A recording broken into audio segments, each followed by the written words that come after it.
Fridays with the Founder. I'm Megan Cassidy, Marketing Specialist here at Adapt, and I'm once again joined by our Adapt founder, Brian Cassidy. Hi, Megan. Hi, Dad.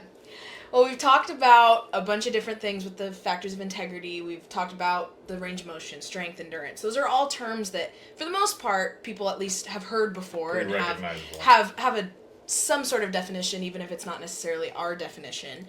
But we've gotten on to the kind of the trickier ones. We're down to structural capacity, kinematic chain, and I've heard you talk about it a lot, and it comes up that I don't know it for sure, right? Like there's it's still a little confusing, still a lot going on in there. So let's talk about it. Structural capacity, what is it?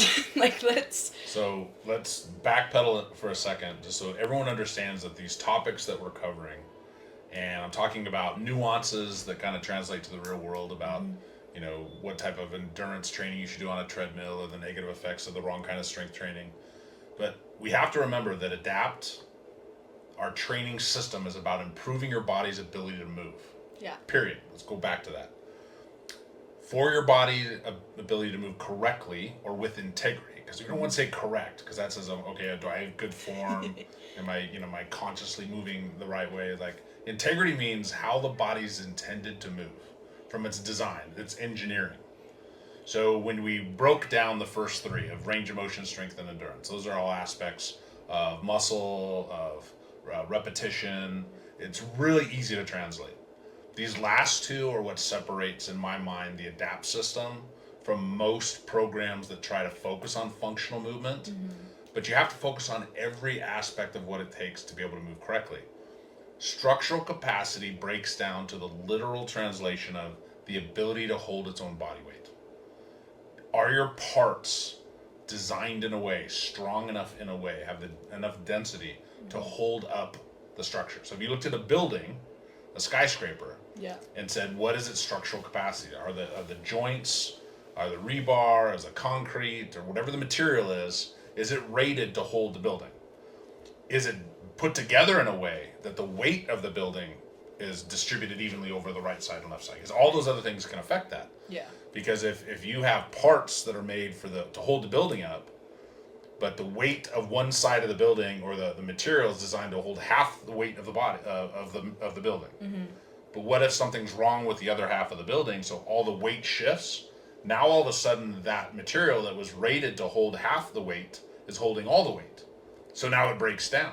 Yeah. So now you get things like tendonitis or IT band syndrome or plantar fasciitis, or some of the stress fractures, or they say, oh, your bone's getting soft or something's. It's because you've lost the capacity to hold your own body weight. And it might be a reason that you're too much weight's over there, or the part itself. Yeah.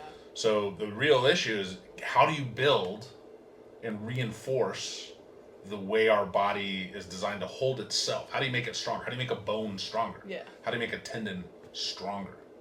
And so structural capacity means, do you have the ability to hold your own body weight?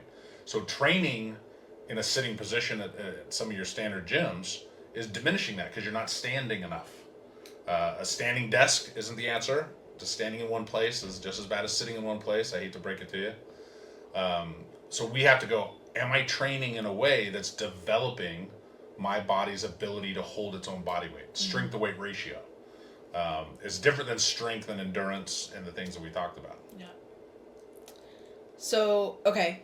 So we're really focusing on how our body is holding up, how we're able to hold ourselves up. Yeah. How do you train that? How do you fix that? Well, I'm going to say how you don't fix it first. Love it. Braces. Because logically, flawed logic, it's like, oh, that's weak. Mm-hmm. Let's support the outside. Yeah. So now the braces that are coming out that have wiring in them, that have springs in them, they have dials in them. It's like, I feel weak today. I need to strength. We're going back to the 90s, and I don't care. This white boy can't jump no matter how many pumps I put into my shoes before I play basketball. But it's sold. We're still back to that same component, because they're actually putting wiring, an exoskeleton, into those braces to support a weak knee or a bad knee or a bad structure. The integrity of holding your body weight comes up with the design. Yep. So the alignment of your femur, your thigh bone, and your knee, and the way it goes into your ankle, not your feet. Mm-hmm. You don't build from the ground up. We crawled without our feet. We got our hips strong. Those are the foundations. And we're going to go, after we get through these factors, we're going to go back to the origination of movement, where it all started. Both my story, because people have been clamoring for that. I will tell my origination story. I've been trying, guys. I'm getting there. And then also, where does all movement originate from? So when I go to stand, what determines that my body weight will be distributed equally over my right leg? When my heel hits the ground, what determines that my body weight goes in the right position? If I feel a weakness in my ankle, like it's giving out, nobody saw you drop that. Yeah, it's fine. Don't just ignore.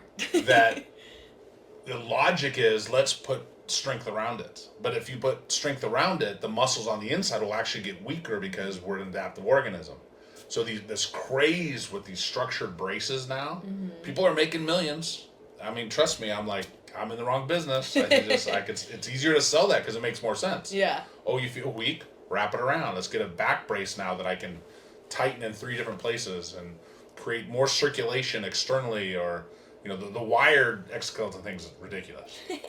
But what we have to go back to is, am I doing enough to make sure that my hips and my pelvis and my shoulder blades are functioning in a way that allows for all my bones to be in the position to absorb its own weight? Yeah. And then you have to train progressively, because if you do too much too fast, it'll tear down. Right. Because bones have to get stronger with the right type of pressure being applied to them. So that's where the ADAPT system really does separate itself, because we look at your structural capacity from the very beginning. Yeah. We can measure it to see how it's progressing, and we can put you in a plan to make sure we're introducing weight correctly over time. So as the bones get stronger, as the tendons get stronger. I mean, half the Achilles issues that are happening in these athletes are they're not doing enough to strengthen the Achilles in a sustained way by jogging and running, because they think, oh, no one should jog anymore. Yeah. That's what boxers have done for hundreds of years, and they never blow Achilles. It's because they do road work. But to build that density, you need a progression, because if you just say, hey, I'm going to go get my bones stronger, I'm going to go run 5 miles, and then you're going to hurt yourself because you might have had the capacity to run 2 miles. Yeah. So our testing and how we approach it, is your body loading itself? Because how else are we screwing it up? So here's the catch-22. Here's how you get better. I'm going to put braces on my joints because I can't support my own body weight, and then I'm going to put a weighted vest on to go train. So you're not strong enough for your joint to work correctly without the brace, but the only way you're going to get stronger is to add more weight to a structure that's already too much for your structure to handle. Sounds like a solid plan. Yeah, there's a lot of application flaws in this. So, the ability, you don't have a bad knee. Yeah. You don't have a bad ankle. You have an abused joint. Your body weight's shifting in a way that's putting more pressure on it, or the pattern of movement that you've established from an old injury has created a way, but you've lost your structural capacity. So that's one of the factors we train for, and we think about when we build classes and we build individual routines, and we test you to see how is your body absorbing its own body weight. And most trainers don't even think of that factor because they don't even apply it. Yeah. If you have a bad knee, you have a bad knee, or bad luck, or genetics, or all these other aspects. So at ADAPT, we're going to look at your structural capacity, and that can affect everything, because your structural capacity might be decent until you fatigue. Yeah. So if you're number 3, your endurance is affected, now you've lost structural capacity, and then you're going to hurt yourself once you fatigue unevenly. Yeah. That's why you have to train all 5. Yeah. And the last one's going to be even crazier, because that's how it all works together. That's the big picture number. So Can't wait. If this one was a little too much for you, go back and listen to the first 3, and you might not be ready for the next one that we do. But structural capacity is the body's ability to support its own body weight. And there's very specific techniques to be able to do that. And external bracing is not the answer. It's only going to make you weaker and more dependent. Got it. Well, thank you.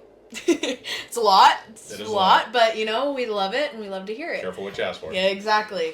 All right, well, join us next week to go over some real complicated stuff with kinematic chain. We're going to finish the factors. And then, maybe we'll dive into that next step, which really is the first step. Thank you so much for joining us this week, and we will see you next week. Have a great day. Bye-bye. Bye, Megan. Bye, Dad.